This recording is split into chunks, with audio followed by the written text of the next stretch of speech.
इस कार्यक्रम के पुण्यार्जक हैं माता पिता श्रीमान रूपचंद जी जैन, श्रीमती कमला जैन, दिनेश जैन, रेखा जैन, दिवेश जैन, दिशा जैन, गंगवाल परिवार, प्रवासी मुंबई, निवासी ब्यावर।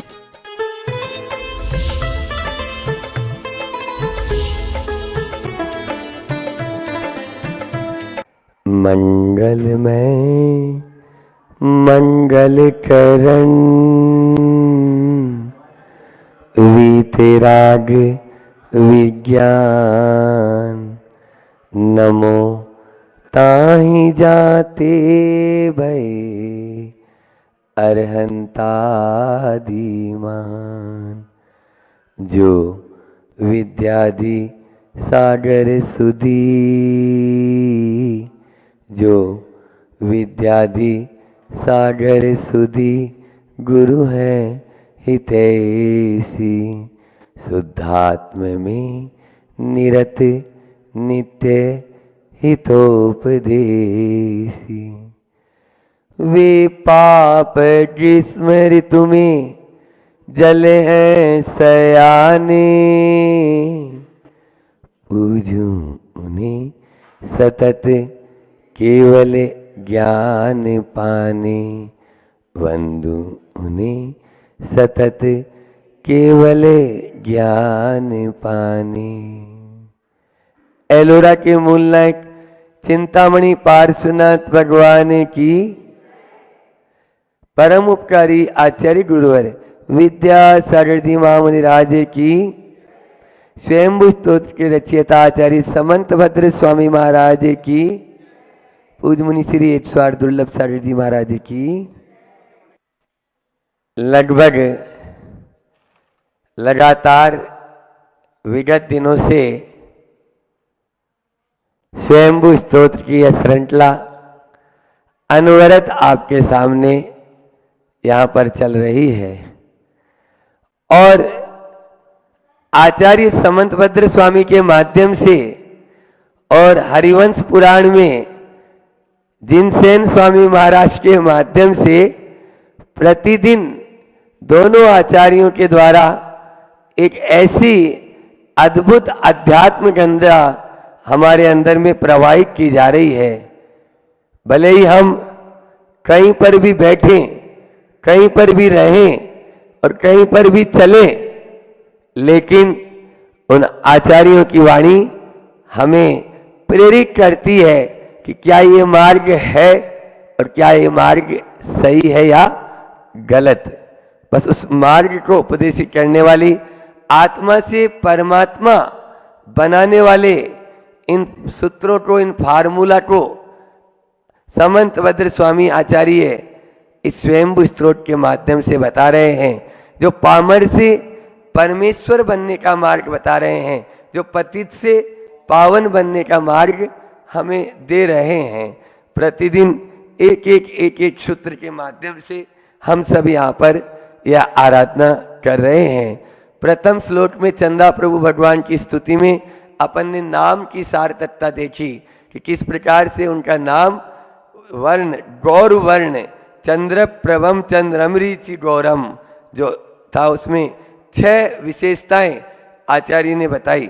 और उन 6 विशेषता के माध्यम से हमने जाना कि हम अपने कर्म कलंक को कैसे धो डाल सकते हैं। फिर दूसरे श्लोक में बहिरंग और अंतरंग लक्ष्मी या अंतरंग जो अंधकार है उसको दूर करने का उपाय क्या। तो चंदा प्रभु भगवान का शरीर भी वाइट सफेद रंग का होने से पूरा जो है रोशनी चारों तरफ फैलती और भीतर में भी उनके केवल ज्ञान की ज्योति ऐसी प्रदीप्त हुई। ध्यान के माध्यम से उन्होंने अपनी उस केवल ज्ञान रूपी ज्योति को भी प्रदीप्त कर लिया। यह तभी होता है जब वीतरागता आती है। अभी जस्ट हरिवंश पुराण में भी अपन ने देखा कि जैसे ही नेमिनाथ भगवान ने दीक्षा ले ली, तो दीक्षा लेने के बाद में ये भी एक प्रसंग है कि प्रातःकाल मूलाचार में, मध्याह्न में हरिवंश पुराण में और अभी स्वयंभू स्तोत्र में, तीनों में ध्यान का ही प्रकरण चल रहा है। ध्यान वही 4 प्रकार के ध्यान जो बताए कि आर्द्र ध्यान और रौद्र ध्यान, ये अशुभ ध्यान है। इनके भी चार चार भेद। और अभी हरिवंश पुराण में एक नई बात अपन को कि आभ्यंतर और बाह्य, इनके भी दो दो भेद होते हैं। चारों ध्यान के दो दो भेद, कि बाह्य आर्त ध्यान, आभ्यंतर आर्त ध्यान, बाह्य रौद्र ध्यान, आभ्यंतर रौद्र ध्यान, बाह्य धर्म ध्यान, आभ्यंतर धर्म ध्यान, और बाह्य शुक्ल ध्यान और आभ्यंतर शुक्ल ध्यान। ऐसे ही धर्म ध्यान के भी जो चार भेद बताए कि अपाय विचय, आज्ञा विचय, अपाय विचय, विपाक विचय और संस्थान विचय, इसको अन्यत्र पदस्थ, पिंडस्थ, रूपस्थ और रूपातीत के रूप में भी व्याख्यायित किया गया है। द्रव्य संज्ञाकार ने वहां उस रूप में उनको व्याख्या किया। कुल मिला के बात यह है कि हम ध्यान की बात तो बहुत करते हैं, लेकिन ध्यान से बात नहीं करते। आचार्य भगवान का ये बहुत अच्छा कोटेशन है कि ध्यान की बात मत करो, ध्यान से बात करो। जो भी बात करें हम ध्यान से करेंगे तो हम पाप से बच जाएंगे और हमारी प्रवृत्ति में निखार आ जाएगा। लेकिन हम उस ओर ध्यान नहीं दे पाते। यहाँ पर चंदा प्रभु भगवान की स्तुति में भी दूसरे श्लोक के माध्यम से ही बताया। तीसरे श्लोक में कल अपन ने जाना था कि जैसे सिंह की दहाड़ सुनकर अच्छे अच्छे हाथियों का मद दूर हो जाता है, ऐसे ही प्रभु आपकी वाणी को सुनकर सब परमत वाले के जो तेवर है ठंडे हो जाते हैं। जो एकांतवादी हैं वो अपने मत को छोड़कर आपके वितराग धर्म को, आपके अनेकांत में धर्म को स्वीकार कर लेते हैं। उसके बाद में कल ही एक श्लोक और अपन ने लिया था और वो था कि दुष्ट से छुटकारा पाने का उपाय बताया था आचार्य समंत भद्र स्वामी ने कि जब तक हम कर्मों की निर्जरा करना चाहते हैं, दुष्ट से छुटकारा पाना चाहते हैं, तो उसमें अपन को सर्वलोके परमे या सर्वलोके परमेष्टि ताया, हे परम प्रभु आप ही ने दुखों का छुटकारा प्राप्त किया, आप ही उन दुखों से छुटकारा प्राप्त कर सकते हैं। आपकी अद्भुत महिमा है। जब तक हम कर्मों का नाश नहीं करेंगे तब तक दुखों का छुटकारा नहीं मिलने वाला। और कर्मों का नाश कब होगा बोलो? घर में रहकर होगा। पारोला वालों और हमारे इंदौर वाले दोनों ही है अभी मुख्य श्रोता में। क्यों? घर तो छोड़ना होगा। यहाँ पर यदि दुख परिमोक्षम सामान्य अंगीकार करोती, आप तुम यदि दुख से छूटना चाहता है, कुंद कुंद देव भी यही कह रहे हैं, तो तुम पहले सामान्य को अंगीकार कर। तुम मोक्ष के मार्ग में आगे बढ़ना चाहता है तभी दुखों से छुटकारा मिल पाएंगे। आज उपसंहार के रूप में यहाँ पर आचार्य भगवान फिर से वही भगवान की स्तुति करते हुए कह रहे हैं कि भगवान आप चंद्र प्रभु आपका नाम, चंद्र प्रभु आपका नाम है, तो इसकी क्या क्या विशेषताएं और है वो और बता रहे हैं। वो विशेषता अपन देखकर फिर भावार्थ भी इसका लेते हैं। सचंद्रमा भव्य कुमुदवती नाम विपन्न दोषा ब्रकलंक लेप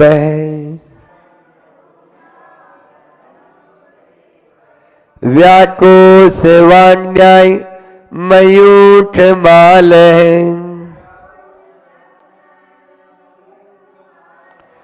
पूयात पवित्रो भगवान मनो में। हाँ, हम सबके मन कैसे हैं? अपवित्र। समंत भद्र स्वामी कह रहे हैं पूयात पवित्र भगवान मनो में, हम सबके मनों को आप हे भगवान पवित्र करो। और वो पवित्र करने का रास्ता भी बता रहे हैं। क्या रास्ता है? तो वो रास्ता यही है कि जो भव्य कुमुदवती नाम चंद्रमा, यानी भव्य जीव रूपी कुमुदनियों के विकसित खिलने में चंद्रमा के समान है। चंद्रमा को देखकर कुमुदनी खिल उठती है। जैसे सूरज का प्रकाश उदित होते ही कमल खिल जाते हैं, रात में ऐसे ही चंद्रमा की चांदनी देखते ही जल में कुमुदनियां खिल उठती है। और क्या बोल रहे हैं, विपन्न दोषा ब्रकलंक लेप, यानी जिनका रागादि दोष रूप में कलंक आवरण विपन्न नष्ट हो चुका है, वह जिन्होंने राग द्वेष मोह आदि 18 दोषों से जो रहित हो चुके हैं। हमारे प्रभु कैसे हैं, वीतरागी हैं। और वीतरागता कब आती है, जब दोषों से रहित हो जाते हैं। आप लोग पूजन में भी पढ़ते हो, राग सहित जग में रुलो मिले सरागी देव, वीतराग बेटो अबे मेटो राग कुटेव। समझ में आ रहा है? यदि आप अभी भी राग की ही आराधना करोगे तो फिर वीतराग की आराधना कब करोगे, ये बता दो हमको। इसलिए किसी भी रागी द्वेषी देवी देवता की आराधना करना यहाँ पर नहीं। आप वीतरागी हैं, प्रभु राग द्वेष मोह आदि दोषों से आवरण से आप नष्ट कर दिया है। और तीसरे चरण में क्या बोल रहे हैं, व्याकोश वाण्याय मयूख माल, जो व्याकोश कोश से सहित हैं, वाणी से सहित हैं, अत्यंत स्पष्ट वचनों के द्वारा न्याय की माला से युक्त है। न्याय की माला मतलब तर्क संगत, वो कोई भी बात करेंगे, प्रभु की वाणी कहीं से भी खंडित नहीं हो सकती। उन्होंने कहा रात्रि भोजन करना महापाप है, अब वो कर दो, आप खंडित करके बता दो, बोलो। समझ में आ रहा है? कोई भी बात जो प्रभु ने कही, वो प्रभु की वाणी हमेशा न्याय संगत है। उसके लिए कितनी भी बेंच बैठा लेना आप अपने कोर्ट की, न्यायालयों की, वो कभी खंडित नहीं होगी। अरे आज जो वैज्ञानिक आके अब बोल रहे हैं, हमारे आचार्यों ने तो 2000 साल पहले कह दिया था, और हमारे तीर्थंकरों ने करोड़ों साल पहले कह दिया था। अब वो बोल रहे हैं कि भैया वैज्ञानिक ढंग से भी रात में जीवों का संचार होता है, इसलिए आप रात में भोजन करने के, सोने के पहले 3-4 घंटे पहले भोजन कर लो। अब आदमी 9-10 बजे भोजन करेगा तो क्या 1-2 बजे सोएगा? बोलो, नहीं कर सकता है। ऐसा अपना आप न्याय संगत है। और अंतिम चरण में बहुत अच्छी बात कह रहे हैं, पूयात पवित्रो, हे भगवान आप पवित्र हैं, कर्म मल रूपी रज से आप रहित हैं, आप विशुद्ध हैं, इसलिए आप मेरे भी मन को पवित्र करो। पूयात पवित्रो भगवान मनो में। क्या बात, अद्भुत श्लोक, अद्भुत रचना है। और ये आचार्यों की वाणी, देखो प्रवचन तो अपन करते ही हैं, लेकिन प्रवचन के साथ में यदि आचार्यों की, तीर्थंकरों की जो वाणी है, देशना है, या मूल जो अपने ग्रंथ हैं, उनके साथ में यदि अपन चलें तो बहुत कुछ। बाकी तो लोग लच्छेदार प्रवचन करके आपको रिझा लेंगे, लेकिन जो चीज अपन रोज डेली, आचार्य श्री जी 3 बार इसका पाठ करते हैं, क्यों? और झूम उठते हैं अंदर से, ऐसा गदगद उनका पावन शरीर रोमांचित हो जाता है। जब ये एक एक शब्द पर भी यदि विवेचन करें तो काफी देर लगेगी और लग सकती है, लेकिन अपन को उनको हृदयंगम करना है। और जब कभी भी आप पढ़ें, स चंद्रमा भव्य कुमुदवती नाम विपन्न दोषा ब्रकलंक लेपा, व्याको से वाण्याय मयूख माल, पूयात पवित्रो भगवान मनो में। 4 बात हम रोज करते हैं ना, वो 4 बात यहाँ पर आचार्य भगवान ने अपना आप ही लिख दी 4 चरण में। पहली बात है कि भव्य जो जीव हैं, भव्य जीव का मतलब जो उठना चाहता है, उठाया उसे जाता है जो उठना चाहता है। समझ में आ रहा है? अब कोई उठना ही नहीं चाहे माँ भी अगर उसको उठाती है तो हाँ उठता हूँ, तो उसके ऊपर घड़ों पानी डाल देंगे तो भी वो उठेगा नहीं। इसलिए भव्य जीव रूपी कमल के लिए, कुमुदनी के लिए आप चंद्रमा के समान, पहला। दूसरा है स्पष्ट वचनों की आप न्याय की माला हैं। आपके वचन कैसे हैं? स्पष्ट हैं, किसी को मुगालते में नहीं रखते, किसी को धोखे में नहीं रखते, किसी को भी आप मतलब जिसको अपन कहते हैं ना कि तिकड़म लगाना, वो तिकड़म नहीं लगाते।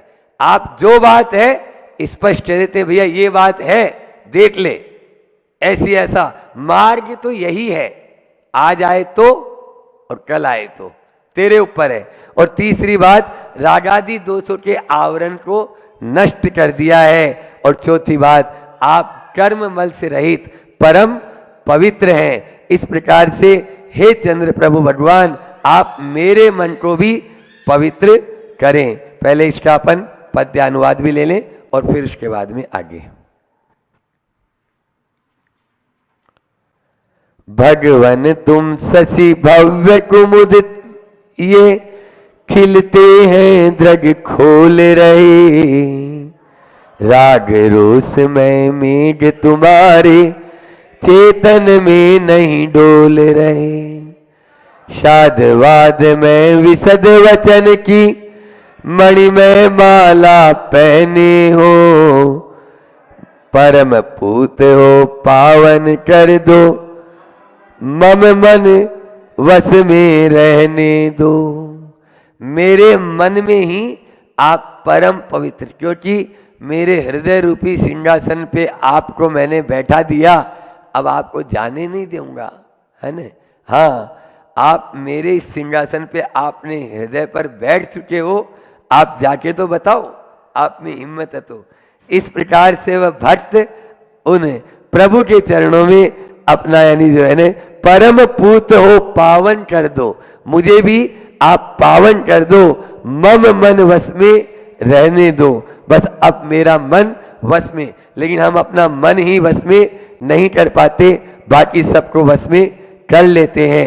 आचार्य भगवान ने इन पांचों छंदों में चंद्रमा की उपमा के साथ, क्योंकि नाम ही क्या था, भगवान का नाम क्या है, अष्टम तीर्थंकर चंद्रप्रभ जिनेन्द्र या चंद्रप्रभ भगवान। इन 8वें तीर्थंकर चंद्रप्रभु भगवान की उन्होंने आराधना की, और प्रत्येक में एक ही बात की कि चंद्रमा ऊपर देखते हैं, जैसे भट्टावर में भी कहा है, वट्रम प्रति सुर नरो रग नेत्रहारी निशेष निर्जित जगत त्रितयोपमानम बिंबम कलंक मलिनम क्वनिशाचरस्य यद्वासरे भवति पांडुपलास कल्पम। उस चंद्रमा को देखते हैं तो उसमें दाग है, आप बेदाग हो। उस चंद्रमा को देखते हैं तो वह उदित होता है और सूरज के आने पर बोलो डूब जाता है। लेकिन जब आपको देखते हैं, आपने उदित, आप जो है हमेशा उदित ही रहते हैं, अस्त होने का काम ही नहीं है।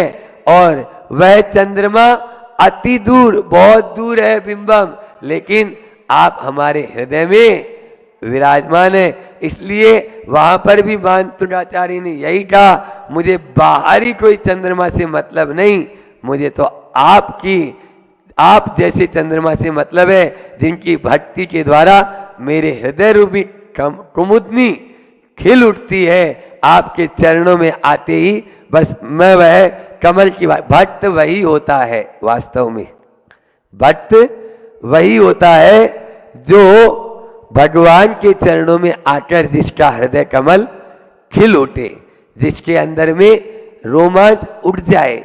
जब अपन भगवान के दर्शन करते हैं तो ऐसा लगता है कि जन्म जन्म के जो अनादिकाल से मैंने पापों का बांध रखा है, हे प्रभु आपकी भक्ति के द्वारा ही उनका क्षय हो सकता है, और क्षय हो जाए ऐसी भावना के साथ में। लेकिन कब? तब जब हम वीतरागी प्रभु की अर्चना करेंगे। हमने एक ही बात बोली ना यहाँ पर। और भव्य जीव, भव्य जीव का मतलब यही है जागृत अवस्था जागृत अवस्था रूपी होगी। हम जागृत रहे और वीतरागी, दोनों तरफ निमित्त और उपादान दोनों का कारण कार्य की व्यवस्था ध्यान रखना। तर्क उसे कहते हैं जो कारण का कार्य से संबंध करा दे, उसको तर्क कहते हैं, नहीं तो कुतर्क कहते हैं। कारण को कार्य में बदल दे, जो कारण को कार्य में नहीं बदल सके वो तर्क नहीं है, क्योंकि कारण कुछ है और कार्य कुछ है। आप बोल कुछ रहे हो और कर कुछ रहे हो, या आपको करना जाना कहीं और है और ट्रेन कोई दूसरी पकड़ रखी है, तो गलत ट्रेन में बैठोगे तो कहीं भी सही स्थान पर नहीं पहुंच पाएंगे। वो एक बार ऐसा हुआ कि एक व्यक्ति जो है ट्रेन में यात्रा कर रहा था, और ट्रेन में यात्रा कर रहा था तो रो रहा था, बहुत देर से रो रहा था। तो भैया तुम रो क्यों रहा है, एक दादी ने पूछ लिया। अब वो जैसे कोई को पूछते हैं तो तेज रोना तो आ ही जाता है अक्सर। अभी मैंने उदाहरण दिया था ना कि कल तुम नहीं थी, तो ऐसे ही वो भी तेज तेज रोने लगा। दादी से दुख नहीं देखा गया, तुम रो क्यों रहा है। उसको झटते उठते हुए बोले मैं गलत ट्रेन में बैठ गया। अरे तो मूर्ख, गलत ट्रेन में बैठ गया तो अभी अगले स्टेशन पे फिर ट्रेन रुकेगी, इतनी देर 3-4 बार रुक गई, तुम उतरा क्यों नहीं। तो बोले यही तो बात है, ये ट्रेन का डब्बा पूरा खाली है और रिजर्वेशन का जमाना है। मैंने सोचा दूसरी ट्रेन के अंदर खाली सीट मिलेगी कि नहीं मिलेगी। आप लोग भी जो गृहस्थी का डब्बा है ना उसको छोड़ नहीं रहे, क्योंकि वो आपको ऐसा लग रहा है महाराज जो आराम यहाँ पर है उस ट्रेन में आपकी वाली में है क्या। रो रहा है लेकिन ट्रेन बदलने को तैयार नहीं है। ट्रेन बदल ले भैया, गुरु कह रहे तुम रास्ते पे आ जा, तेरा सही हो जाएगा, लेकिन मान नहीं रहे। आचार्य श्री जी का हाई को लेकर अपनी वाणी को विराम करूंगा। प्रेरणा तो दूं, प्रेरणा तो दूं। तीर्थंकर प्रभु कह रहे हैं निर्दोष होने रुचि आपकी होगी, रुचि आपकी होगी। हम प्रेरणा दे सकते हैं लेकिन रुचि आपकी होगी। मार्ग बता सकते हैं, चलना हमको पड़ेगा। प्रभु ने हमको मार्ग बता दिया लेकिन चलना तो हमको ही पड़ेगा ने। इसलिए चलेंगे तो मंजिल को प्राप्त करेंगे। हम सब मंजिल को प्राप्त करें इसी परम पुनीत भावना के साथ। बोले अहिंसा परमो धर्म की। आचार्य गुरुवर विद्यासागर जी महामुनि राज की। भगवान बनना है, भगवान के बाजू में बैठना है, तीर्थंकर बनना है, और तीर्थंकर बनने की वो कला को आत्मसात करना है, तीर्थंकर बनने की वो हैसियत को अपने में लाना है। उसकी चर्चा चल रही है और उसका पहला बिंदु हो गया है। तीर्थंकर बनना है तो क्या करना होगा, हिंसा का तांडव हटाना होगा। आप तो थे नहीं, अच्छा सुनते हो, अच्छा ठीक ठीक।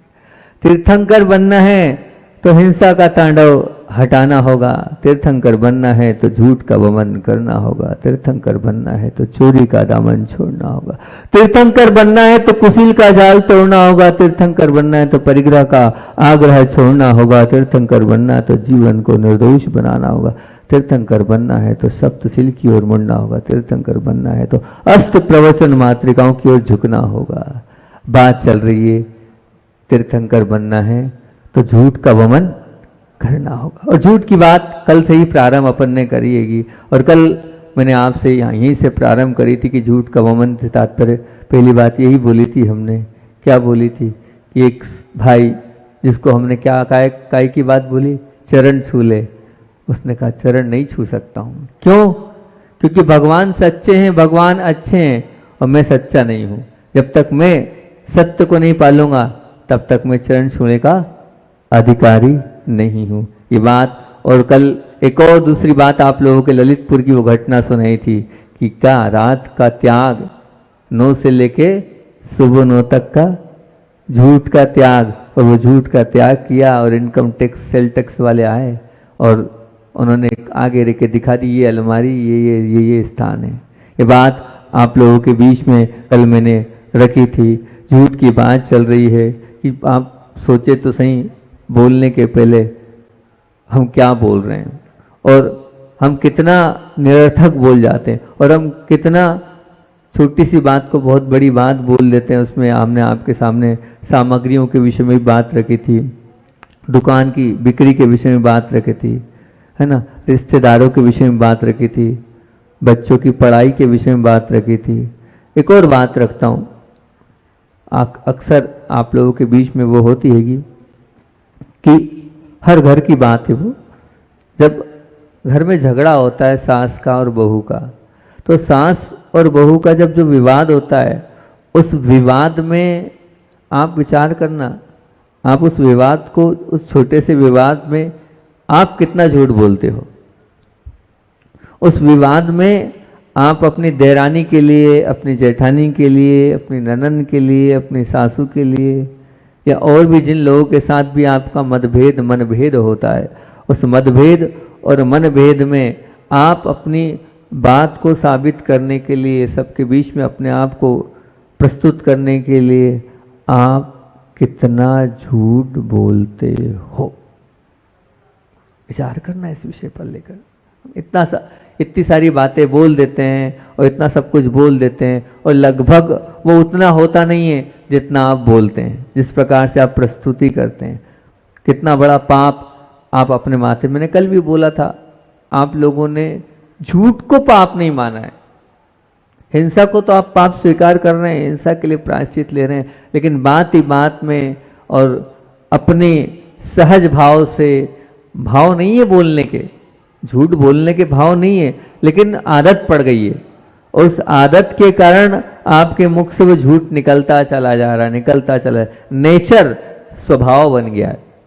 कुछ लोगों का तो स्वभाव ही बन गया है कि वो झूठ बोलते ही रहते हैं और उनके मुख से झूठ निकलता चला जाता है। बाद में वो खुद सोचते हैं कि ऐसा तो था नहीं, अब क्या करें, निकल गया, निकल गया।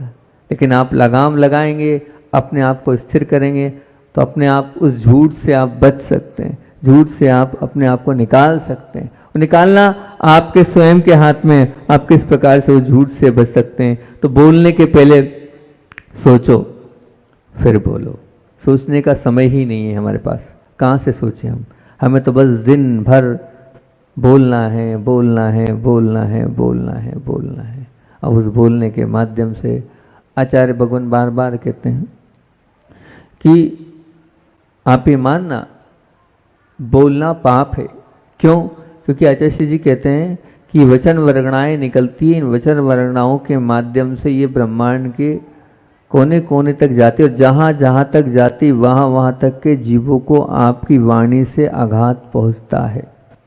इसलिए आप बोले ही ना तो सबसे अच्छा, अपनी गुप्ती को खोले ही ना तो अति उत्तम है। बोलना पड़ रहा है तो वो भी बहुत सोच समझ कर बोलें।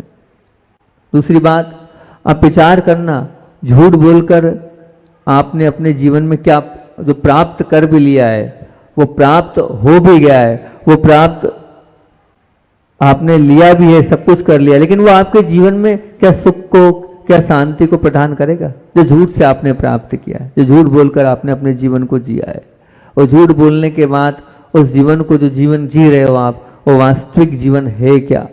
बताओ, वो सार्थक जीवन है क्या? विचार करो। झूठ बोलकर मैंने कुछ प्राप्त तो किया है, वो प्राप्ति आपके जीवन की किस ओर ले जाने वाली प्राप्ति है, इस पर आप विचार तो करें। तीसरी बात, झूठ से कभी, मतलब जो झूठ बोलता है, झूठ से कभी हम विश्वास को बना पाएंगे? झूठ से कभी हम क्या कभी विश्वास को बना पाएंगे? क्योंकि अगर मान लीजिए, मैं तो यहाँ तक कहता हूँ कि झूठ क्या है, आपने झूठ बोल दिया, एक बार आपकी छवि बन गई, तो वो जो छवि है, first impression is the last impression. अगर आपने एक बार किसी के सामने झूठ बोला और उसको समझ में आ गया कि ये सामने वाला झूठ बोल रहा है, फिर बताओ कि आप सब पर अपना विश्वास जमा पाओगे? क्योंकि कहने वालों ने क्या कहा है कि धन वापस आ सकता है, संबंध वापस आ सकते हैं, लेकिन एक बार जब विश्वास चला जाता है तो आपका जो विश्वास है वो कभी भी वापस नहीं आता है। अगर विश्वास चला गया तो कभी भी वो वापस नहीं आएगा, ये स्पष्ट मान के चलना। और आप झूठ बोलते हो तो झूठ बोलने से सबसे पहले अगर कुछ जाता है तो वो क्या जाता है? विश्वास चला जाता है, विश्वास नहीं रहता है, विश्वास कोई करता ही नहीं है। कोई एक भाई थे, अब वो भाई ही बोलूँगा मैं, ज़्यादा नहीं बोलूँगा क्योंकि ज़्यादा स्पष्ट करना ठीक नहीं है। जब चर्चा चल रही थी तो उन्होंने अपनी छवि ऐसी बना ली थी, उनने कहा है इतने का भाग दे दो, उन्होंने कहा है इतने का भाग दे दो। भाग दे दो का मतलब समझ रहे हो? नहीं समझ रहे? नहीं आ रही बात समझ में? मतलब भाग देने के बाद जैसे मान लीजिए 10 है, मान लीजिए 10 है, तो अब 10 में से आप 5 का भाग दे दो, मतलब 5 का भाग दिया तो 10 बात 5 दोनों, मतलब 2 बात सही होगी और 8 बात झूठी होगी। भाग देने का मतलब क्या है?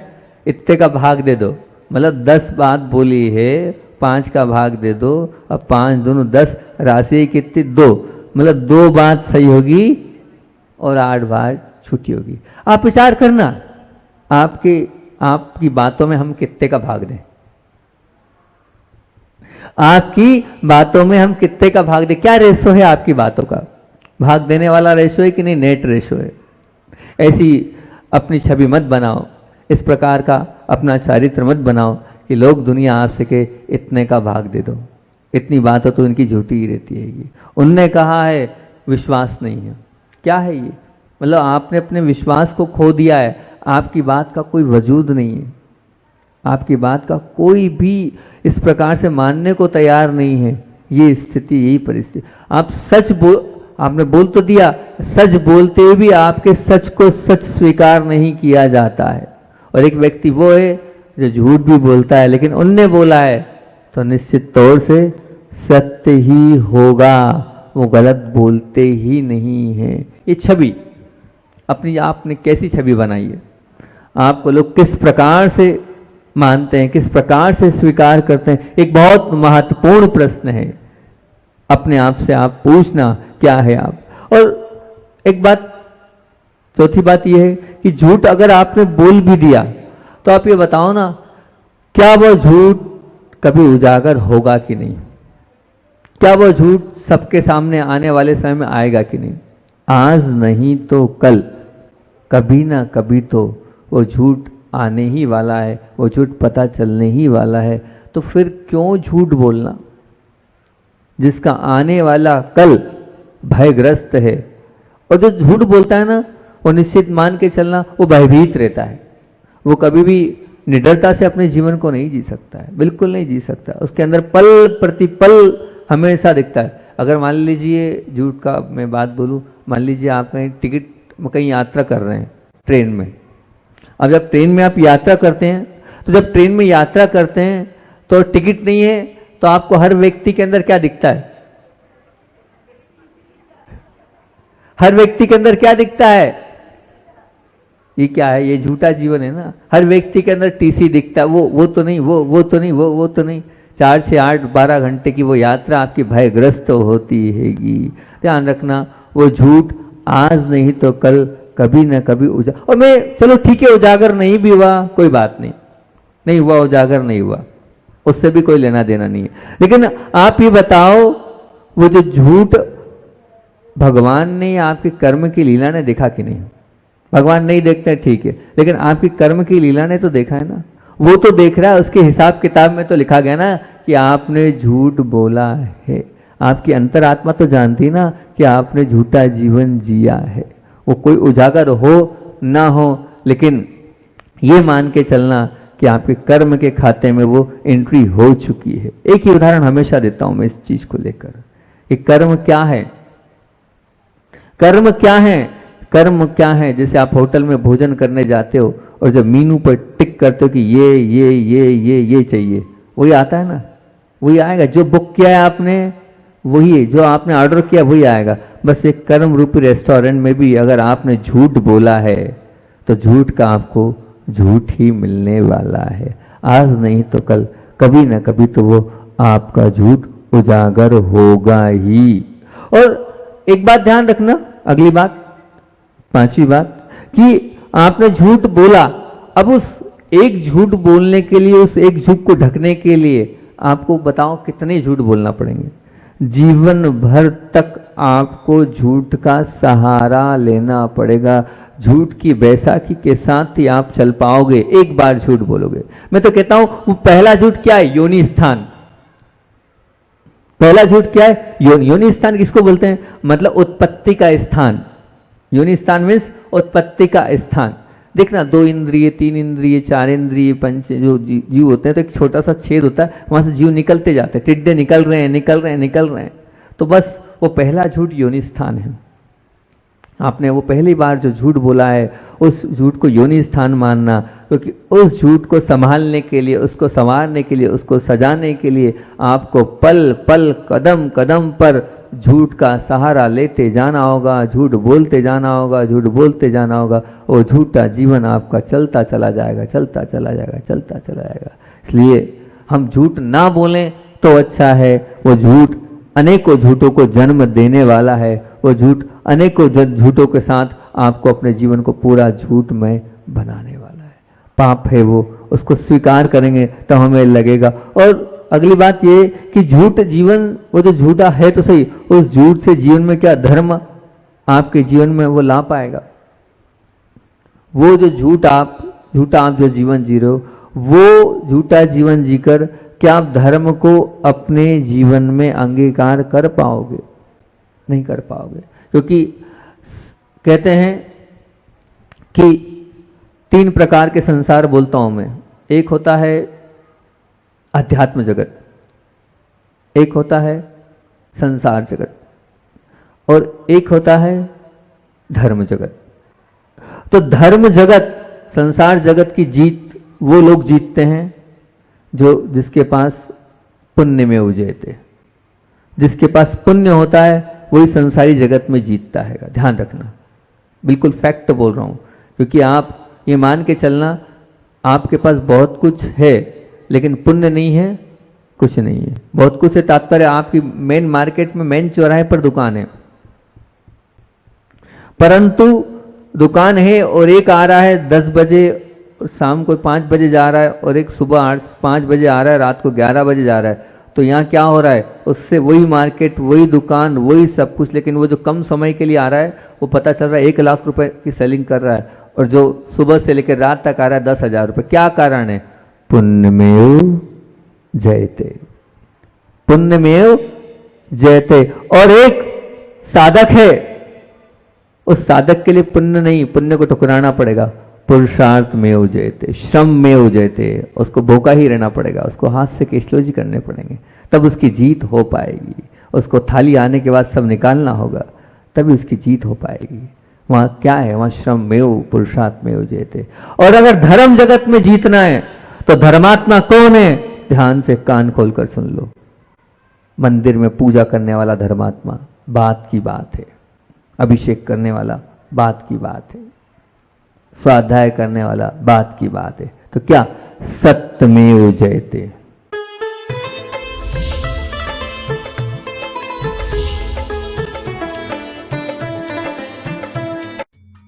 इस कार्यक्रम के पुण्यार्चक थे माता पिता श्रीमान रूपचंद जी जैन, श्रीमती कमला जैन, दिनेश जैन, रेखा जैन, दिवेश जैन, दिशा जैन, गंगवाल परिवार, प्रवासी मुंबई, निवासी ब्यावर।